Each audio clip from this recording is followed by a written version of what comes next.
মা আজকে কি রান্না করেছো? এই যে কি রান্না করেছি দেখাচ্ছি দাঁড়া। গরম গরম ভাত, আর এখানে আছে গরম গরম পটল ভাজা, আছে পুঁই শাক চচ্চড়ি, মুগের ডাল ছিটিয়ে পুঁই শাক চচ্চড়ি, আর আছে একটু সরাই দাদা আলু পোস্ত,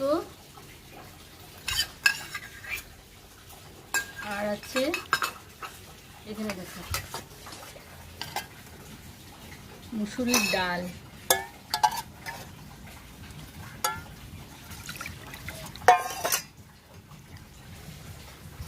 এই আজকের মেনু।